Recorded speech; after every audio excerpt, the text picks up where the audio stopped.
Bismillahirrahmanirrahim. Assalamualaikum warahmatullahi wabarakatuh.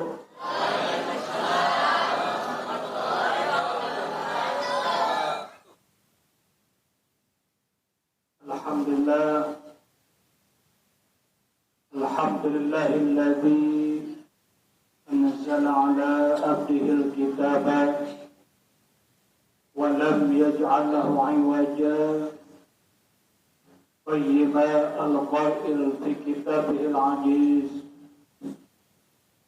شهر رمضان الذي أنزل فيه القرآن هدى للناس وبينات من الهدى والفرقان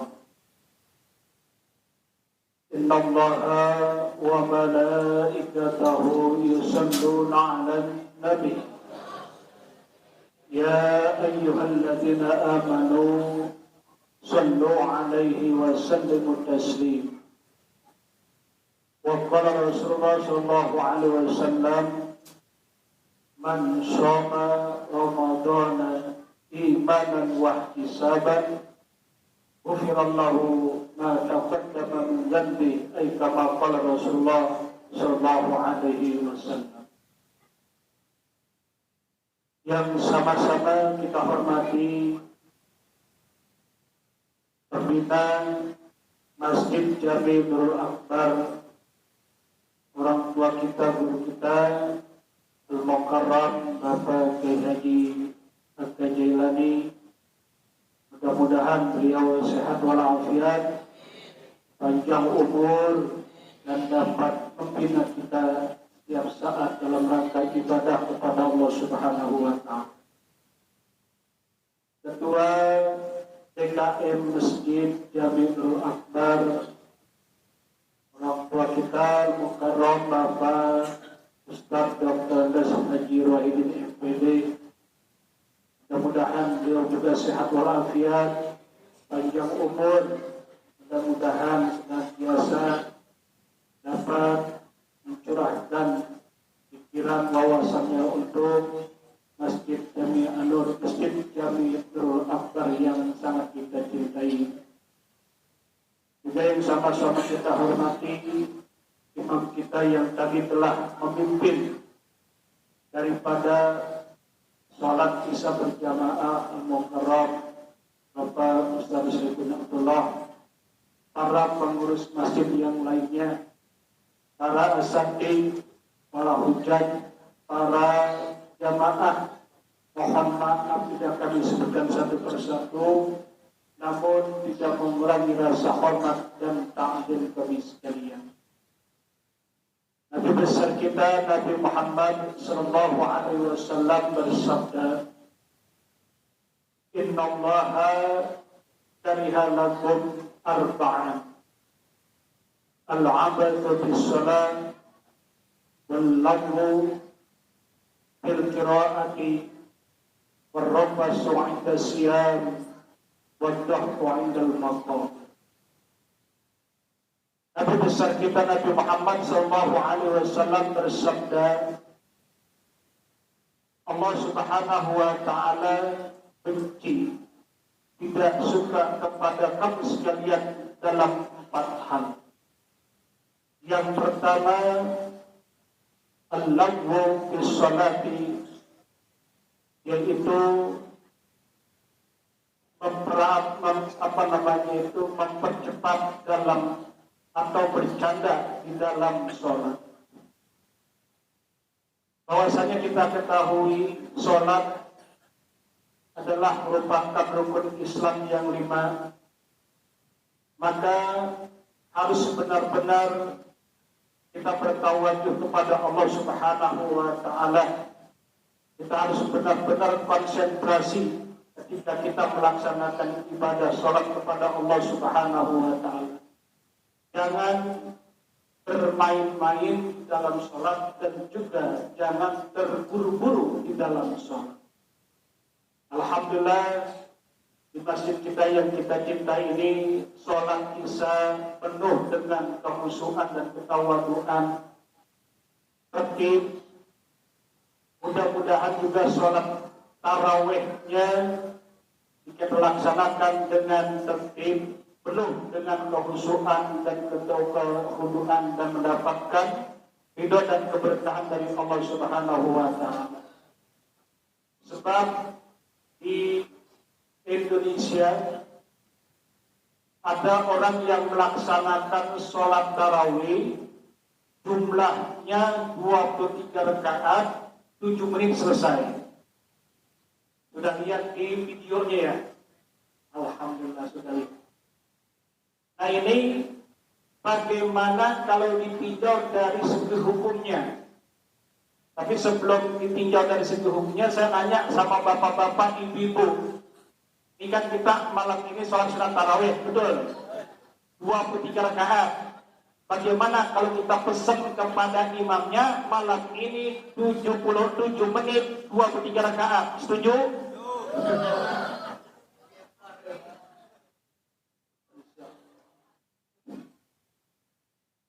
Hadirin jamaah yang dimuliakan Allah Subhanahu wa taala, itu ada di dalam kitab dijelaskan, yaitu kitab namanya Bayatul Mustarsyidin, bahwasanya kalau kita melaksanakan ibadah sholat tarawih, apa sih artinya tarawih? Santai, nggak terburu-buru. Maka bagi orang yang melaksanakan sholat sunat tarawih terburu-buru, tidak ada tumaninahnya, seperti dikejar-kejar setan, di dalam kitab Bayatul Mustarsyidin ini itu ketahuan dari bahwa imamnya juga tidak menguasai, dan itu yang kedua adalah akibat terburu-buru. Maka dalam kitab ini dikatakan tidak sah melaksanakan sholat sunat tarawih yang seperti itu. Makanya kita merasa alhamdulillah di daerah wilayah Seng Sawah ini melaksanakan sholat sunat tarawih, alhamdulillah. Boleh dikatakan terlalu cepat tidak, terlalu lama tidak. Kita ambil yang sedang-sedang saja. Tapi saya boleh usul nih kepada DKM Masjidul Akbar agar sekali-sekali kita laksanakan sholat sunat tarawih seperti di Makkahul Mukarramah dan Madinatul Munawwarah, 2 jam setengah sholat sunat tarawih selesai. Setuju ibu-ibu? Iya. Hadirin jamaah yang dimuliakan Allah Subhanahu wa taala. Itu yang pertama. Makanya baik sholat wajib maupun sholat sunat, kita sebagaimana yang sudah diajarkan oleh guru-guru kita, imam-imam kita ikuti, insya Allah sholat yang kita laksanakan akan mendapatkan bimbingan dan kehusuan dan keberkahan dari Allah Subhanahu wa taala. Kemudian sholat subuh ini baginda Rasul sallallahu alaihi wasallam marah sekali kepada kita para hadirin. Jikalau telah melaksanakan sholat subuh itu banyak yang di rumah dan meninggalkan sholat subuh. Baginda Rasul pernah bersabda yang artinya, jika ada penggantinya dalam melaksanakan sholat subuh, maka saya akan turun ke jamaah, ke rumah-rumah warga untuk membakar rumah-rumah tersebut akibat tidak melaksanakan ibadah sholat subuh berjamaah di masjid atau di musola. Makanya saya pesan juga pada kesempatan yang berbahagia ini kepada ibu-ibu, apabila ada suaminya yang tidak mau sholat berjamaah zuhur, asar, maghrib, isya dan subuh, tolong mulai malam hari ini jangan kasih kain sarung, Bu. Kasih aja mukena. Setuju Ibu? Karena sangat panggilannya sangat besar dan banyak sekali manfaatnya kita berjamaah. Kalau kita sholat sendiri di rumah itu satu, tapi kalau sholat berjamaah 27. Kalau kita 27 masih ada kesalahan, masih bisa ditanggulangi. Salah 2 masih ada 25. Tapi kalau di rumah salah, hilanglah semuanya pahala dari Allah Subhanahu wa taala. Itu yang pertama. Yang kedua, berlaku dalam kebaikan, di antaranya perbanyak membaca Al-Quran di bulan suci Ramadan ini. Karena bukannya satu kalimat Allah berikan fadilah pahala dalam membaca Al-Quran tersebut, tapi setiap huruf diberikan fadilah keutamaan pahala oleh Allah Subhanahu wa Ta'ala.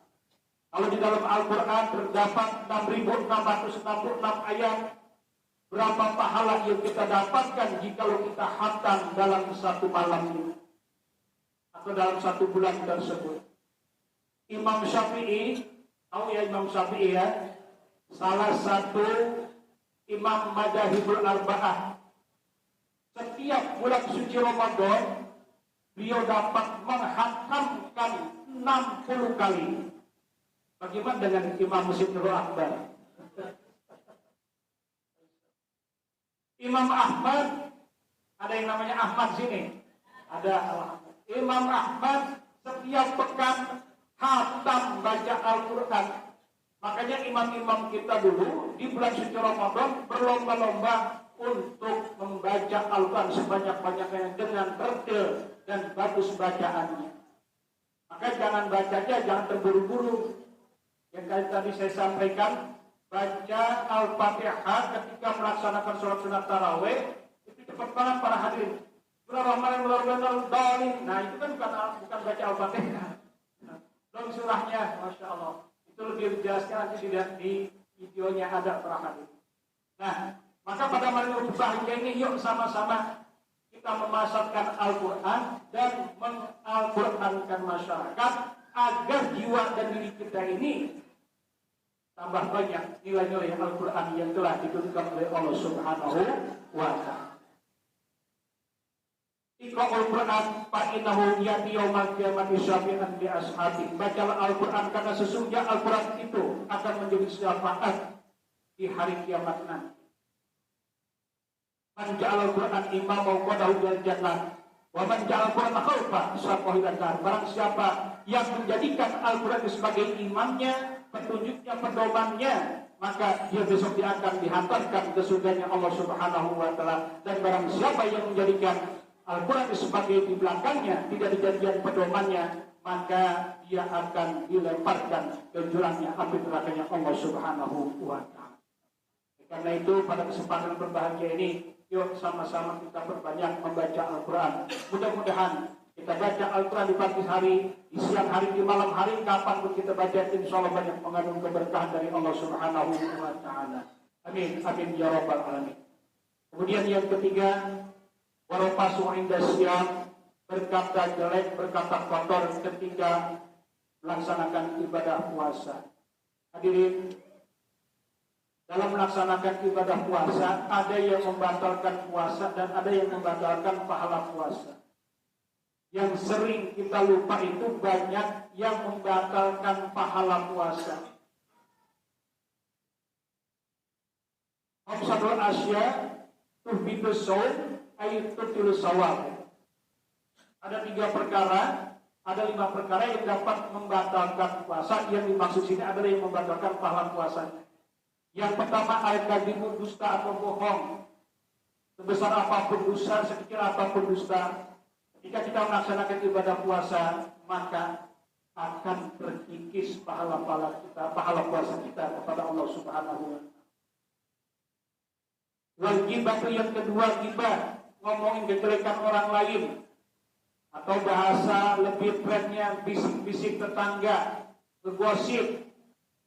Makanya saya pesan kepada para jamaah, ketika lagi melaksanakan ibadah puasa, tolong ketika nonton televisi yang acaranya gosip, yang acaranya silet, yang acaranya di TV, apalagi itu gosip, silet, apalagi dan lain sebagainya ya. Saya nggak pernah nonton jadi kurang tahu ini. Nah itu tolong dihindari, sebab menurut fatwa Majelis Ulama Indonesia bahwa kalau kita nonton daripada ghibah tersebut akan membatalkan pahala puasa kita. Bukan membatalkan puasa saja, pahalanya juga akan terhapus oleh Allah Subhanahu wa Ta'ala. Hadirin jamaah yang dimuliakan Allah Subhanahu wa Ta'ala. Kemudian al-ghibah wa yaminul ghamus, yaitu mengadu domba, yang keempat saksi palsu, dan yang kelima adalah memandang dengan syahwat. Oleh karena itu, agar ibadah puasa kita pada kesempatan berbahagia ini lebih bagus, lebih meningkat daripada tahun kemarin, sama-sama kita jaga daripada hal-hal yang membatalkan puasa dan yang membatalkan pahala puasa. Mudah-mudahan puasa kita dijaga oleh Allah Subhanahu wa taala. Amin amin ya rabbal alamin. Terakhir, mari kita baca suratul Fatihah. Mudah-mudahan dengan barakah suratul Fatihah, apa yang kita niatkan, apa yang kita hajati dalam rangka menjalankan ibadah puasa ini, mudah-mudahan dikabulkan oleh Allah Subhanahu wa taala. La hadhihi niyyah وعلى كل نبي صلى الله عليه وسلم محمد صلى الله عليه وسلم الفاتحة. أعوذ بالله من الشيطان الرجيم. بسم الله الرحمن الرحيم. الحمد لله رب العالمين الرحمن الرحيم مالك يوم الدين.